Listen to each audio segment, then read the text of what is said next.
సంగారెడ్డి జిల్లా జహీరాబాద్ బీదర్ రహదారిపై దారి దోపిడీ చేస్తున్న దొంగలను పోలీసులు అరెస్ట్ చేశారు.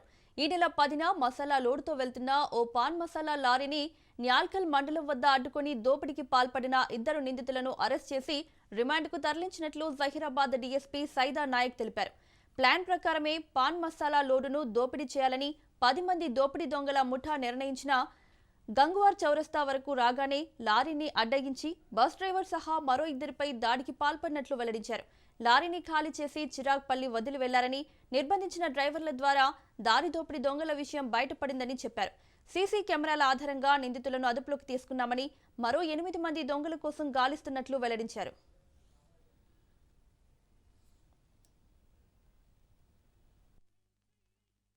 ఒక 6 మెంబర్స్ రెడ్ కార్లో బ్రిజా కార్లో ఫాలో చేసుకుంటూ వచ్చి బీదర్ నుంచి వాళ్ళ ఒక ముగ్గురు స్కూటీ మీద రావటము, వచ్చి ఆ లారీని ఆపేసి మన హదురు అవుట్స్కట్స్లో తీసుకుపోయి లారీ డ్రైవర్లందరినీ కిందికి దింపేసి కొట్టి ఆ సెల్ ఫోన్ తీసుకొని వాళ్ళ కారులోనే ఒక ఇద్దరిని A5 మైఫూజ్ని ప్లస్ మన అబ్దుల్ కరీంని ఇచ్చి జైరాబాద్లో డిటైన్ చేయడం జరిగింది.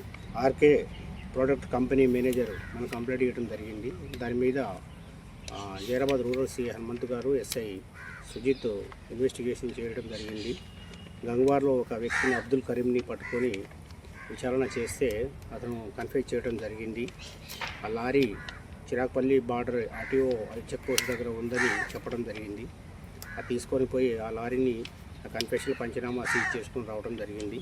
ఇట్లాననే నేరస్తుడు నాకు తెలుసు బీదర్ అతను, నేను చెప్తానని కంప్లైంట్ చేస్తే చూపిద్దుబాని తీసుకొని మేము వస్తుంటే ఉసెల్లి చౌరస్తా దగ్గర అతను ఉండటం గమనించి అతను చూపించడం జరిగింది. అతన్ని పట్టుకొని మళ్ళీ అతని ఇంట్రాగేషన్ చేస్తే అతను కంప్లైంట్ చేయడం జరిగింది. ఆ రోజు వాళ్ళతో పాటు ఈ మొత్తం కలిసి 10 మంది ఈ కేసులో ఇన్వాల్వ్ జరగడం